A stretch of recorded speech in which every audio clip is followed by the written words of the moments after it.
সড়ক মহাসড়কের এমন উন্নয়নের পেছনে দুর্নীতির গল্পটি সবারই জানা। এশিয়ার যে কোনো দেশের তুলনায় বাংলাদেশে কিলোমিটার প্রতি মহাসড়ক নির্মাণ খরচ কয়েক গুণ বেশি, যা উঠে এসেছে দেশের অর্থনৈতিক পরিস্থিতি বিষয়ক শ্বেতপত্রেও। এশিয়ান ইনফ্রাস্ট্রাকচার আউটলুকের বিচারে এশিয়া প্রশান্ত মহাসাগরীয় অঞ্চলের মধ্যে বাংলাদেশে কিলোমিটার প্রতি রেলপথ নির্মাণ খরচ সর্বোচ্চ।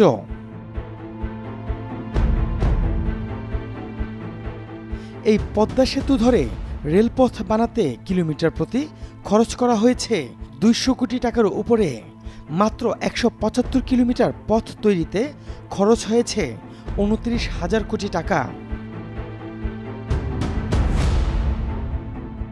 সেই রেলপথ নির্মাণে কোথায় কত টাকা খরচ করা হয়েছে সব বিচার বিশ্লেষণ করেছি আমরা। দেখেছি দুর্নীতির এক ভয়াবহ চিত্র।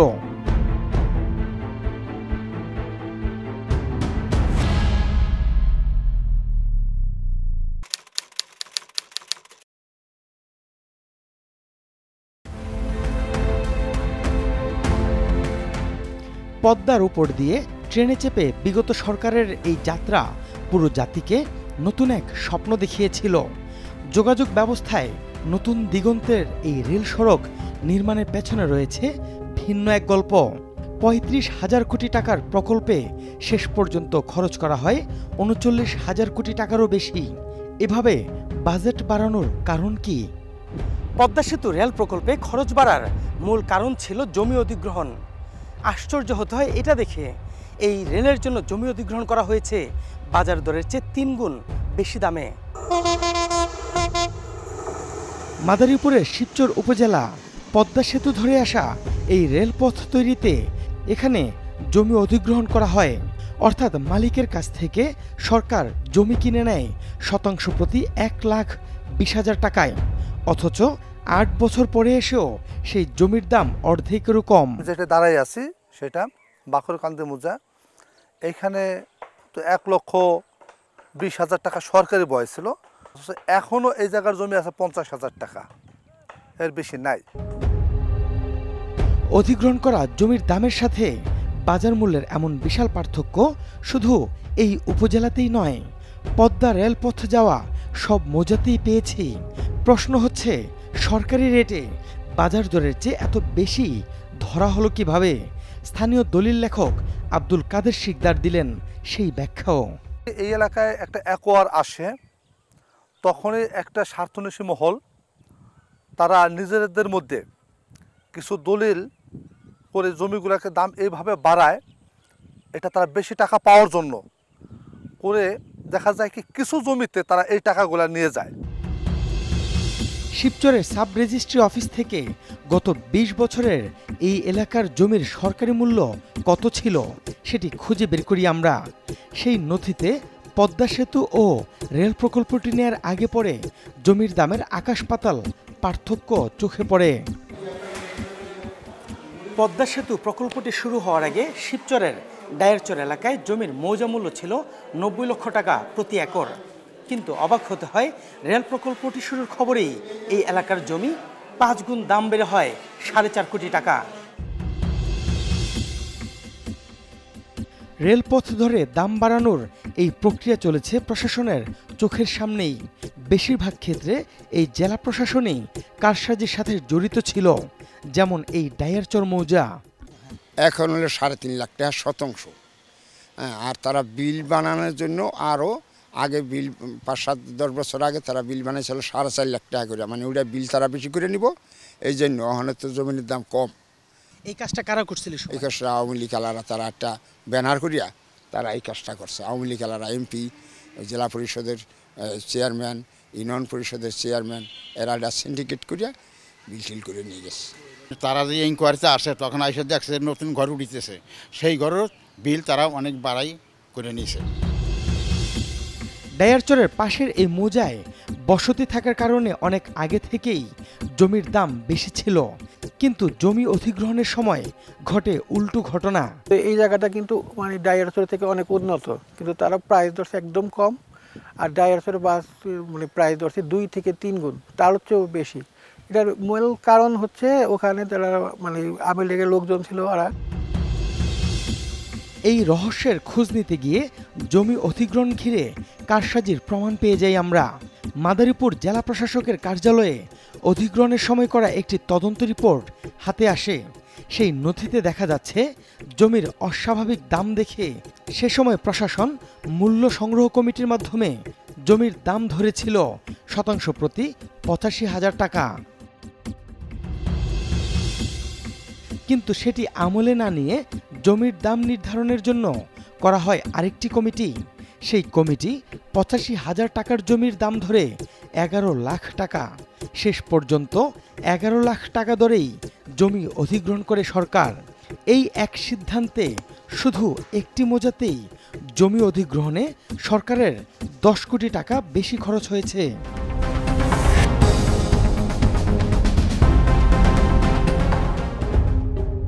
এই ব্যক্তি সেই মূল্য নির্ধারণ কমিটির প্রধান ছিলেন মাদারীপুর জেলার তৎকালীন ভূমি অধিগ্রহণ কর্মকর্তা প্রমথ রঞ্জন ঘটক।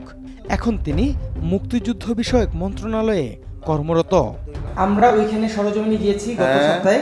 সেইখানে এখনো বাড়ির শ্রেণীর জমির দাম ৩.৫ থেকে ৪ লাখ টাকা প্রতি শতাংশ। তার মানে ৩.৫ থেকে ৪ কোটি টাকা প্রতি শতাংশ প্রতি একর জায়গা এখন ওই জায়গায়। অথচ আপনি ২০২০ সালে ২২ সালে আপনি সেই জমি ১১ কোটি টাকা কি হিসাবে প্রস্তাব করলেন? এটা তো আমি প্রস্তাব করার কে? আপনি করছেন তো? না এটা তো আপনি তদন্ত কমিটি বানিয়ে দিয়েছে, কমিটির প্রধান আপনি। না কমিটি প্রধান আমি তো আমি তো এখানে তো এই সদস্যের একজন। আমি এই সদস্যদের একজন মানে কি সবার উপরে আপনি না নিচে আপনি এটা বলেন? না উপরে আমি। দলিলগুলো ইচ্ছা করে আপনারা মিক করাইছেন যে দাম বেশি দেখানোর জন্য? না মানে এখানে এই দলিলগুলো দিছে কারা? Sub registry office. আমরা তো এখানে সাব রেজিস্ট্রি অফিসে। আপনি দিলে আর ধরে ফেলবেন আপনি? তাহলে আপনি কেন বিশেষ করেন? না আমি বিশেষ করে হয়েছি কারণ হলো যে আমার ওইটা জানার দরকার। কোনটা? যে একটা জমির দাম কত গুণ বাড়তে পারে। তো জানি না আপনি কি করছেন, আপনি 3 গুণ কিভাবে ধরলেন? এটা আপনি সেটা আছে 3 গুণ ধরা যাবে? আপনার 3 গুণ বাড়ানো যাবে? আছে দরকার আমাকে নিয়ে যান যে এইভাবে আমি কাজ করছি কি করিনি। ঠিক আছে, আপনি আগামীকালকে চলেন, আগামীকালকে যাবো আমি।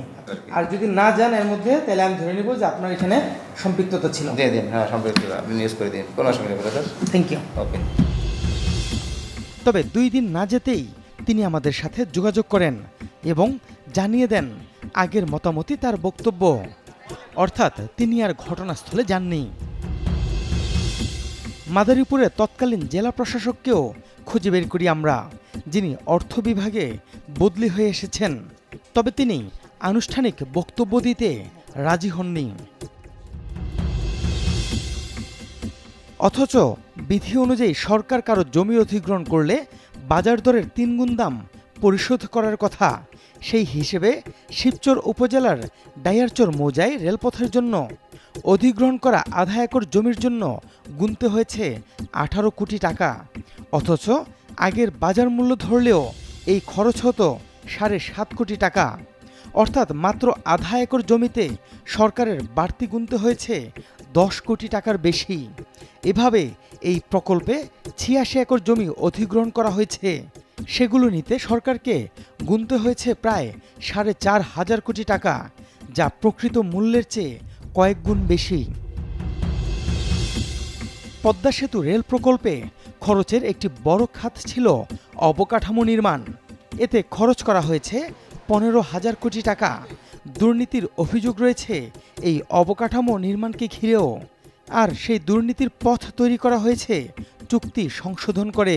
প্রথমে মেপে বিল দেওয়ার বিধান থাকলেও পরিবর্তন আনা হয় চুক্তিতে। রাখা হয় শুধুমাত্র লামসাম পদ্ধতিকেই। ফলে ঠিকাদার যেভাবে চাবে সেভাবেই বিল দেওয়ার পথ তৈরি হয়। এই রেললাইন করতে কতটুকু গর্ত করা হয়েছে, কত বালু ফেলা হয়েছে, কোন কোন স্তরে কি কি দেয়া হয়েছে কিংবা কতটুকু ঢালাই করা হয়েছে সবই পরিমাপ করে উপযুক্ত বিল দেয়া যেত। কিন্তু পদ্মা রেল প্রকল্পে তা করা হয়নি। আমি যদি মেপে দেওয়াটা করতাম, ডিজাইন রেসপন্সিবিলিটি তো আমাদের না, কন্ট্রাক্টরের। তখন ডিজাইন দেখা যেত, ওভার ডিজাইন হতো, ইকোনমিক ডিজাইনার হতো না। তাহলে আমাদের যে যারা ছিলেন আপনার হচ্ছে কনসালটেন্ট যারা ছিলেন, যেখানে বুয়েটের ইঞ্জিনিয়ার ছিলেন, তারপর আরও অন্যান্য যে স্টেক হোল্ডার যারা ছিল, তাদের কাজটা কি প্রকল্পে? আমরা ইকোনমিক ডিজাইন যাতে হয় সেটা মানে এনশিওর করেছেন ওনারা। মাটির কাজ, বালু ভরাট, ঘাস লাগানো এবং এই ধরনের অন্যান্য কাজের জন্য ঠিকাদারকে পরিশোধ করা হয় ৫,৫০০ কোটি টাকা, অথচ পরিমাপ করে বিল দেওয়া হলে বিল কমানো যেত ১২০০ কোটি টাকার বেশি। এ নিয়ে প্রশ্ন করলে বিব্রত হন বর্তমান প্রকল্প পরিচালক। আমি তো আসলে নতুন আসলাম, আমি এটা এখনো পুরাটা দেখি নাই। এই প্রকল্পে কনসালটেন্ট হিসেবে ছিল বাংলাদেশ সেনাবাহিনীর নেতৃত্বে বুয়েটের প্রকৌশলী সহ দেশি বিদেশি একটি বিশেষজ্ঞ দল। তাদের পেছনে খরচ করা হয়েছে ১,২৪২ কোটি টাকা। তারপরও লামসাম আকারে ঠিকাদারকে বিল পরিশোধ করা অনিয়ম হিসেবেই দেখছেন রেলের সাবেক এই প্রধান প্রকৌশলী। বড় বড় যে প্রজেক্ট সেখানে তো প্রত্যেকটা কোয়ান্টিটি, যেমন এমব্যাঙ্কমেন্টের মনে করেন যে আর্থ ওয়ার্কের পরিমাণ সেটা তো লামসাম হবে না, বা একটা ব্রিজ ব্রিজের যে কোয়ান্টিটি সেটা তো লামসাম হবে না। এখানে পার্টিকুলার মনে করেন যে এমব্যাঙ্কমেন্টের যে আর্থ ওয়ার্কের কোয়ান্টিটি সেটা হয়তো কিউবিক মিটারে হবে, তার একটা ইউনিট রেট থাকবে যেটা কন্ট্রাক্টর মানে টেন্ডারের সময় অফার করবে। এবং ব্রিজের যেটা নির্মাণের ক্ষেত্রে সেই রকম যে আমাদের যে আরসিসি ওয়ার্ক বা অন্যান্য ওয়ার্ক সেগুলোর পার্টিকুলার ইউনিট থাকবে, এবং সেই পার্টিকুলার ইউনিটের জন্য কন্ট্রাক্টর যে রেট অফার করবে টেন্ডারের সময়, পরবর্তীতে এগ্রিমেন্টে ওই রেট অনুযায়ী তার বিল অফ কোয়ান্টিটি মানে বিওকিউ প্রস্তুত করা হবে। রাজধানীর বাড়িধারায় এই প্রতিষ্ঠানের অফিস টিম সার্চলাইট কয়েক দফা তাদের বক্তব্য নেওয়ার চেষ্টা করে, এমনকি লিখিত প্রশ্ন দেয়া হলেও তারা বিষয়টি নিয়ে আনুষ্ঠানিক বক্তব্য দেয়নি। ফিরছি আরেকটা বিরতির পর।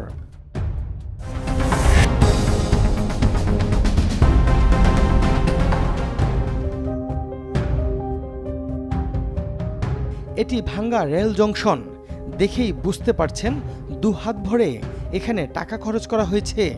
শুধু এই জংশনটি নির্মাণ করতে খরচ করা হয়েছে প্রায় ৩০০ কোটি টাকা, অথচ প্রকল্পের শুরুতে এটি ছিল ৮-১০টা স্টেশনের মতোই। বলা হয় শুধুমাত্র খরচ বাড়ানোর জন্যই এটির ডিজাইনে পরিবর্তন আনা হয়। এই অনুসন্ধান করতে গিয়ে আমাদের হাতে বেশ কিছু গুরুত্বপূর্ণ নথি আসে, যেগুলো পদ্মা সেতু রেল প্রকল্পকে ঘিরে সরকারি অডিটের তদন্ত প্রতিবেদন। আর এই প্রতিবেদনগুলো ঘেঁটে পাওয়া যায় যেখানে অন্তত ১৩টি খাতে দুর্নীতির প্রমাণ পেয়েছে অডিট টিম। এর মধ্যে অল্প কাজ করে বেশি কাজের বিল দেখিয়ে ১,২২১ কোটি টাকা, পরিমাপযোগ্য আইটেমকে লামসামে নিয়ে ৫৬৬ কোটি টাকা, চুক্তি ভঙ্গ করে ডলারের বিনিময় হার বেশি দেখিয়ে ১৬৪ কোটি টাকা, সাধারণ বালু ব্যবহার করে গ্র্যানুলার বালুর দাম দেয়ায় ১৫৫ কোটি টাকা, তিনতলা ভবন নির্মাণ না করেই ২১ কোটি টাকা, ঠিকাদারকে বিভিন্ন ট্যাক্সের নামে ১৮ কোটি টাকা, অযৌক্তিক ভেরিয়েশনের মাধ্যমে বিল পরিশোধ করায় ১৮২ কোটি টাকা, অধিগ্রহণকৃত জমির মৌজা মূল্যের অতিরিক্ত পরিশোধ করায় একটি মৌজাতেই ১০ কোটি টাকা সরকারের ক্ষতি। এ প্রকল্পে আর্থিক অনিয়মের মাধ্যমে সরকারের ক্ষতি হয়েছে ২,৩০০ কোটি টাকার বেশি। অবাক হবেন এটা শুনে, এই রেল প্রকল্প ঘিরে দুর্নীতির যত অভিযোগ যার বিরুদ্ধে, তিনি এখন রেলের মহাপরিচালক সেই আফজাল হোসেনের কাছে হাজির টিম সার্চলাইট। কিছু কিছু আইটেম ছিল যে মেজারমেন্ট, সেটা ওই দেখলো যে এটা যদি করতে যায় তাহলে বরং আমাদেরই সমস্যা। কিন্তু হিসাব তো বলতেছে ভিন্ন কথা, যে আপনি মাইপা না দেওয়ার কারণে ১৭০০ কোটি টাকা বেশি দিয়ে ফেলছেন। এটা আমাকে তাহলে দেখতে হবে এটা যে এটা তাদের হিসাবটা সঠিক আছে কি। কোনো দায়ী এখন তিনি নিতে রাজি নন, যদিও পুরো প্রকল্পটি বাস্তবায়ন হয়েছে তার হাত ধরেই। তিনি বেশি সময় ধরে প্রকল্পটির পরিচালক ছিলেন। আপনার এই প্রজেক্টে গ্রানুলার বালু ব্যবহার করার কথা যে জায়গাটাতে, সেই জায়গায় সাধারণ বালু ব্যবহার করা হয়েছে এবং আপনারা গ্রানুলার বালুর দাম পরিশোধ করছেন। আপনি বলতে হলে তাহলে আমাকে তথ্য নিতে, আপনি লিখিত আপনি দিলে আমরা দিয়ে দেবো, ঠিক আছে? না, এই জিনিসগুলো তো আপনার জানা থাকার কথা। শেষ হয় না, একটু কোটটা রাখেন না, একটু কোটটা রাখেন, আমরা একটু কথা শেষ করি। এরপর আর তিনি কোনো কথা না বলে উঠে দাঁড়িয়ে যান। তার মানে আর কোনো প্রশ্নের সুযোগ দিবেন না। তবে বিশেষজ্ঞরা বলছেন প্রকল্প পরিচালক কোনোভাবেই এই দুর্নীতির দায় এড়াতে পারেন না। এই কল্যাণের পিছনে দুর্নীতি যে থাকাটা বা কমিশন খাওয়ার যে বিষয়টা, আমাদের যে জাতিগত সমস্যা, একটা ন্যাচারাল ফেনোমেনা, সেটা পলিটিশিয়ান বলেন, আমলা বলেন, সবাই মিলে, এটা অস্বীকার করার কোনো উপায় নেই, যেহেতু আপনার এই রেকর্ডগুলো একটা প্রজেক্ট থেকেই এসে গেছে। আমাদের যদি এটা প্রমাণ হয় তাহলে ওটাও প্রমাণিত হয়ে যাচ্ছে যে হ্যাঁ, উন্নয়নের পিছনে আমাদের অনিয়ম এবং আমাদের দুর্নীতি অবশ্যই ছিল। তো তাহলে তো সরকার একটা ব্যবস্থা নেবে, এবং আমরাও আশা করতে পারি যে এই দুর্নীতি এবং অনিয়মের বিরুদ্ধে কঠিন এবং কঠোর শাস্তি গ্রহণ করবেন সরকার।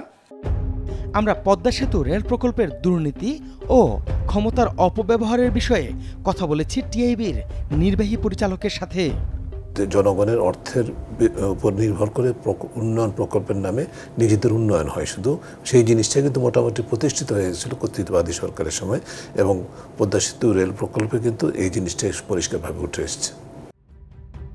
গণ অভ্যুত্থানের মধ্য দিয়ে আওয়ামী লীগ সরকারের পতনের পর এই প্রকল্প থেকে প্রায় ১,৫০০ কোটি টাকা খরচ কমানো হয়েছে।